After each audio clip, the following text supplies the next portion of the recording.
강의가 조금 늦었죠. 어쩔 수 없었습니다. 제가 요즘 일이 바쁘네요. 그래서 뭐 세차 운동, 자전축 이거는 당연히 설명을 해야 될 부분이어서 이렇게 설명을 하도록 하겠습니다.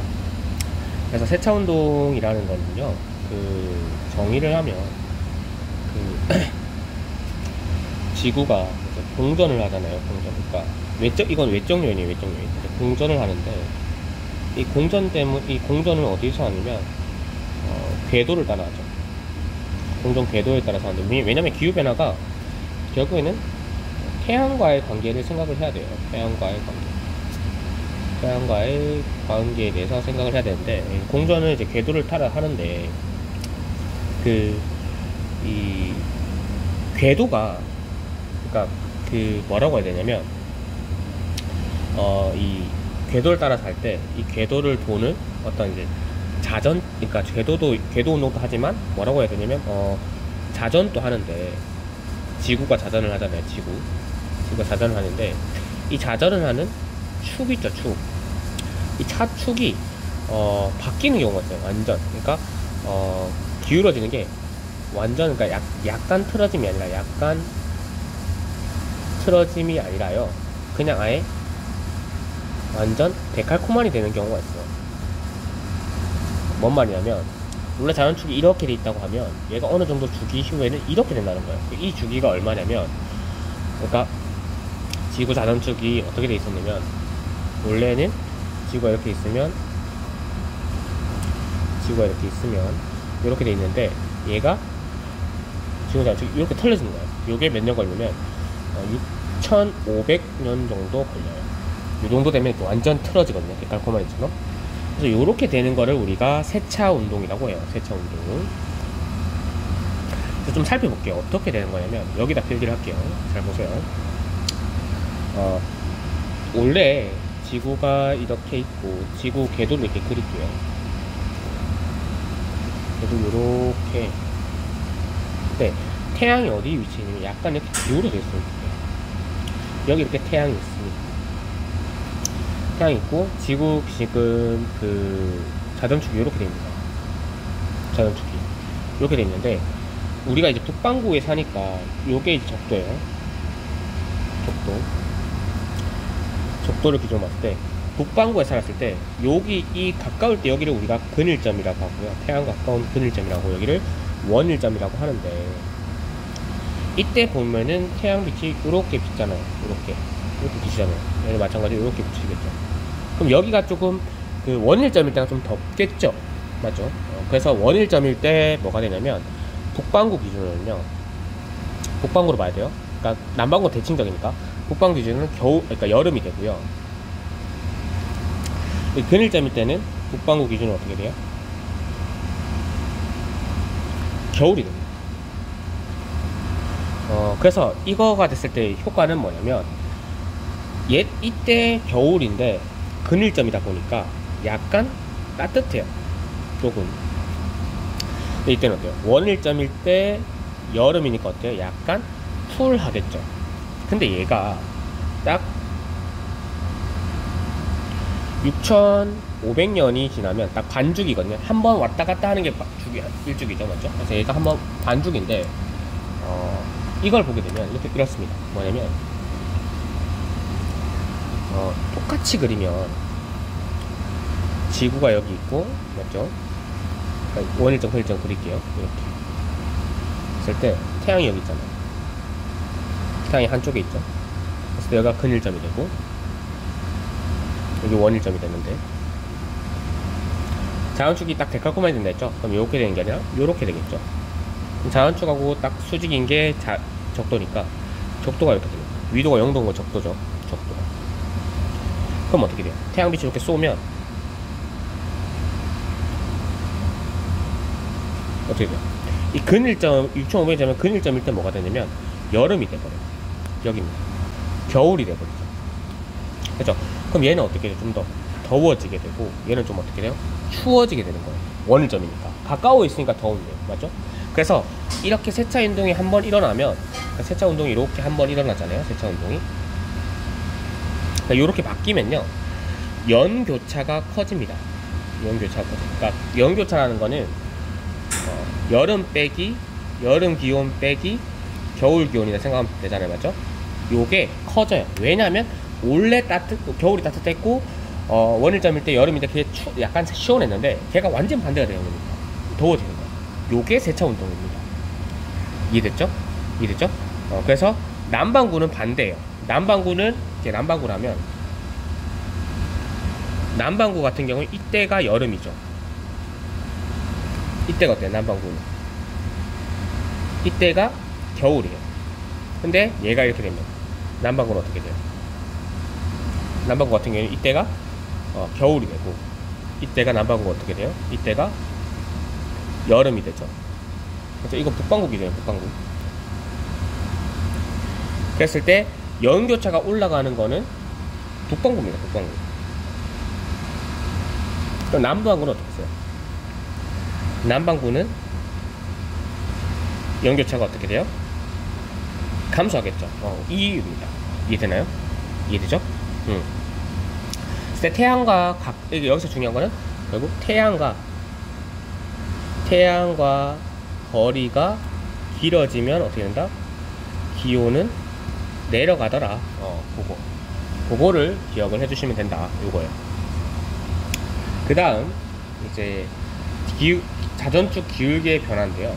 우리가 자전축이 이제 지구가 이렇게 있는데 얘가 이제 시간마다 바뀌어요. 왜냐면 자전축 기울기가 바뀌는 게 뭐냐면 조금씩 바뀌어요. 근데 그러니까 얘는 데칼코마니는 조금씩 위치 바뀌는 건데 원래 딱 중심에서 지금은 약간 23.5도 튀어지는데 얘가 요 사이를 왔다 갔다 거려요. 그러니까 저 6,500년 전에 왔다 갔다 거려요. 그래서 기울기가 변해요. 이거는 이제 그 태양과의 인력 차이 때문에 이렇게 발생을 하는 건데요. 이제 그 쉽게 얘기하면 이렇게 되는 거예요. 현재를 볼게요. 또 현재. 얘는 이제 세차 운동하고 별개예요. 세차 운동 따르게 봐야 돼요. 그래서 이렇게 됐을 때 어떻게 돼요? 얘가 좀 크게 그릴게요. 얘는 좀 잘 보이기 위해서 크게 그리세요. 지구를 좀 크게 그리고 자전축을 좀 작게 그리고 태양을 좀 작게 그릴게요. 여기가 근일점이죠. 이거 원일이죠. 그랬을 때 자전축이 이렇게 기울어져 있잖아요. 지금 맞죠? 맞죠? 이렇게 기울어져 있죠? 맞죠? 그랬을 때 어떻게 돼요?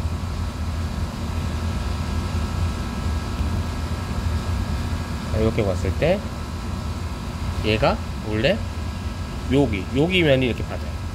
겨울이라 했고 여기가 이렇게 맞으니까 여기가 여름이라 했잖아요. 그랬을 때 얘가 만약에 자전축 기울기가 감소해요. 그럼 만약 극단적으로 얘기를 봅시다. 두 개를 딱 이렇게 볼게요. 이거 태양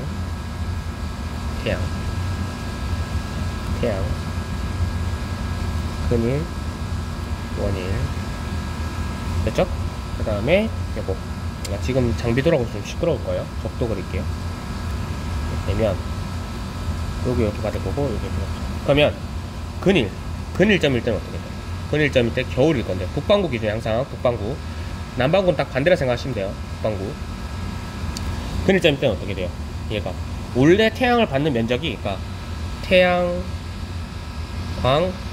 입사 면적이 어떻게 됐어요? 기울기가 줄면 어떻게 돼요? 증가하죠. 그러니까 어떻게 돼요? 조금 기온이 상승을 하게 돼요. 원일에서는 이제 여름일 건데 일반적으로 맞죠? 북반구에서 그러면 태양광 입사 면적이 증가하는 거. 태양광 입사 면적이 어떻게 돼요? 얘는 줄어요. 보시면 얘가 원래 이만큼 받았단 말이에요.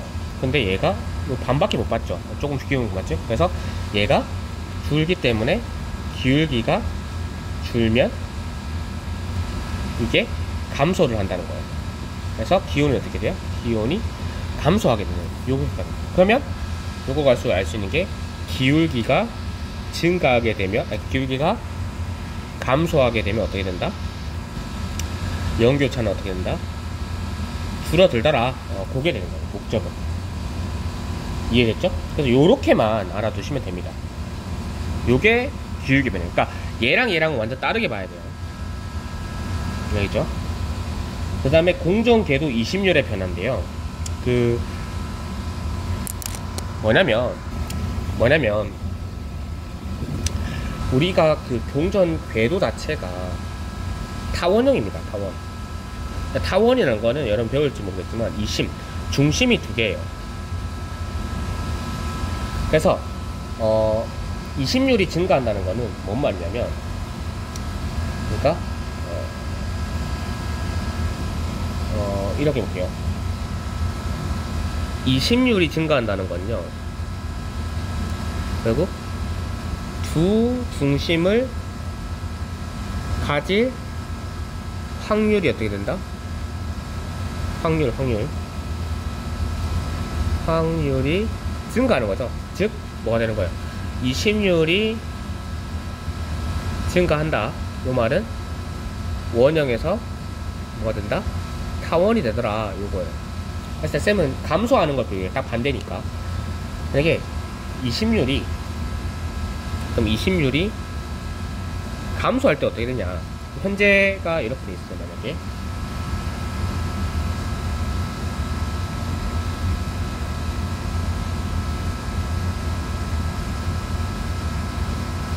태양 있고 근일이고 원일이고, 이때 북반구는 겨울, 이때 북반구는 여름이죠. 남반구 딱 반대입니다. 맞죠? 있을 때 궤도가 이렇게 돼요. 궤도가 이렇게 되면 요 거리를 보시면 되는데, 요 거리가 A라고 하고 요 거리를 B라고 할게요. 그랬을 때 얘가 20를 주게 되면 원형에 가까워지죠? 그럼 어떻게 되냐면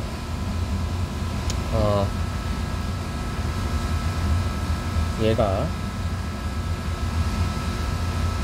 이렇게 됐을 때 내가 가운데 와야 되니까, 태양이 가운데 오니까 이렇게 됩니다. 그러면 여기가 만약에 A'라고 여기를 B'을 했을 때 어떻게 돼요?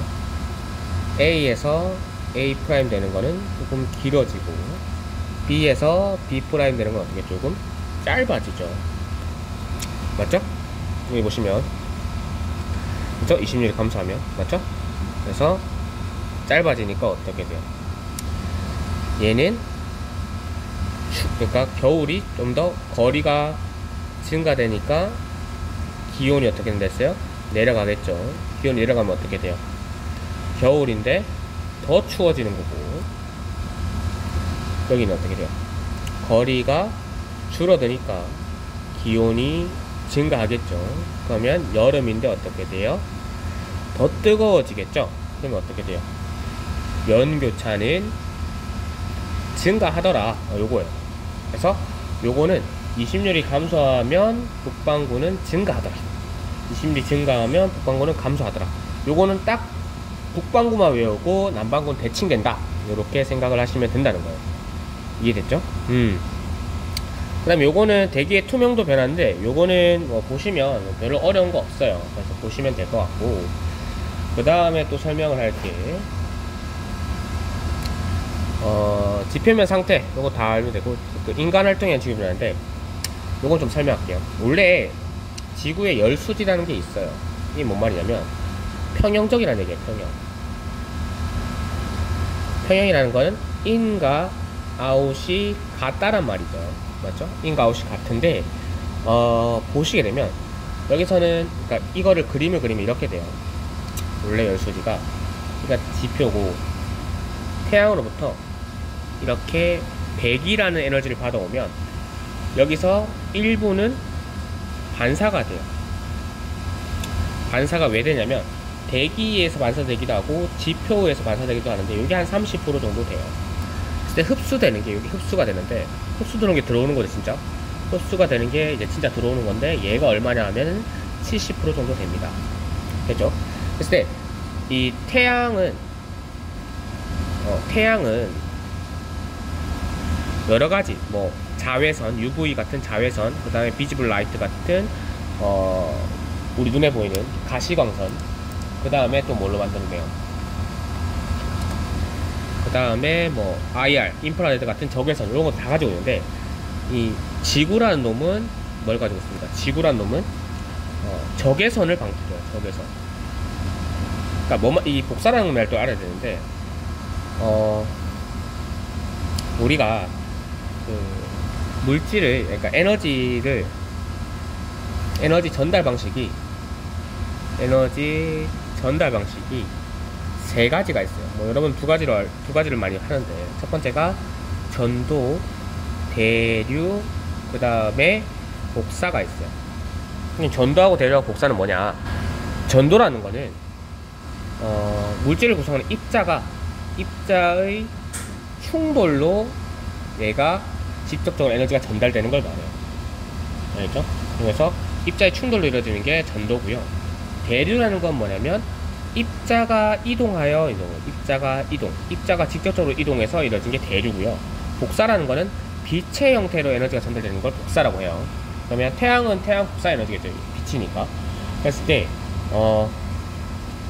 보게 될 게 요겁니다. 뭘 보게 될 거냐면, 그 적외선을 방출을 하는데 얘가 일반적으로 나가는 정도, 완전 아웃, 그러니까 지구 밖으로 나가는 게 한 10% 정도 돼요. 나머지 한 60%는, 이건 책보다 낮은데 60%는 여기 갇혀요. 대기라는 곳에 갇혀요. 대기에 누구에서 갇히냐면 온실기체에서 갇혀요. 온실기체는 여러 가지가 있는데, 뭐 물이 있고요, 여러분 잘 알고 있는 CO2가 있고, 그다음에 CH4 같은 메테인이 있어요. CH4가 가장 효율은 좋아요. 근데 얘가 내용 적으니까 우리는 얘만 보죠. 물하고 얘를 인정하니까. 그랬을 때 얘가 이 온실기체에 의해서 얘가 재방출을 합니다. 그래서 재방출하고 얘가 다시 재방출하고 이게 왔다 갔다 거리겠죠. 그래서 요게 조금 지구가 좀 따뜻하게 유지되는 걸 우리가 뭐라고 하냐면 온실효과, 그린 이펙트라고 해요. 그린하우스 이펙트라고 해요. 근데 얘가 결국 이 온실기체 때문에 일어나는데, 만약에 이 CO2의 양인데, CO2가 증가하게 되면 어떻게 돼요? 그러니까 CO2는 결국 탄소의 기권의 형태인데, 탄소가 기권의 탄소 형태인데, 기권했을 때 이런 형태를 가지는데, 그러니까 사실 여기서 추가적인 게 지구에서 가장 높은 탄소 형체는 석회석입니다. 이거 기억하셔야 돼요. 통합각 됐었죠. 석회석이 가장 높은 석회석이고, 뭐 CaCO3라 하죠. 이 형태고, 하여튼 얘가 많아지면 어떻게 돼요? 온실 효과가 커지겠죠. 그럼 어떻게 돼요? 얘가 열이 방출이 안 되는 거예요. 너무. 방출이 안 되면 뭐가 되냐면, 인하고 나가는 거하고 아웃하는 게, 그러니까 이게 반복되다가 결국에는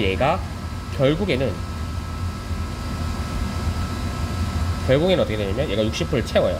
그래서 나눌 때 결국 얘가 깨지게 됩니다. 아웃하는 게. 그래서 뭐가 되냐면 기온이 상승하죠. 이걸 뭐라고 하죠? 우리가 지구온난화라고 하죠. 이렇게 되는 겁니다. 그래서 요게 이제 안 좋은 거예요. 지구온난화. 그래서 열수지가 이렇게 해서 깨진다. 요거 알아두시면 되고, 요건 다 필요 없고, 그 해수면 상승 요거 있는데, 여기서 아셔야 될 게, 해수면 상승하는 원인은요, 열 팽창 때문에 그래요. 우리가 알다시피 물이라는 거는 그러니까 리퀴드 상태보다 고체, 그러니까 원래 솔리드, 그러니까 리퀴드 상태보다 얼음 상태가 훨씬 더 부피가 큽니다. 일반적으로 조금. 근데 얘가 열이 계속 가해지면, 그러니까 30도 이상, 그러니까 20도 이상의 열이 가해지면요, 얘가 훨씬 더 커져요. 리퀴드가. 그래서 이 때문에 해수면 상승이 일어나는 거예요. 그러니까 빙하가 녹는 것 때문에 해수면 상승이 일어나는 것보다는 여기 이 해수의 열 팽창 때문에 많이 일어난다. 그거 알아두시면 됩니다. 그렇죠? 그러니까 열 팽창이 많이 될 거니까, 물이 많이 녹았으니까. 그런 것 때문이다. 그래서 여기까지만 공부하시면 될 것 같아요. 한 20분 정도로 일부러 끊으려고 했는데 뭐 설명은 다 됐거든요. 그랬을 때 요것들은 사실 좀 공부를 할 필요가 있는데, 이해가 됐죠? 요거는 외적 요인이에요. 외적 요인. 이해가 됐죠? 그래서 이렇게 정리하시면 될 것 같습니다. 네, 고생하셨습니다.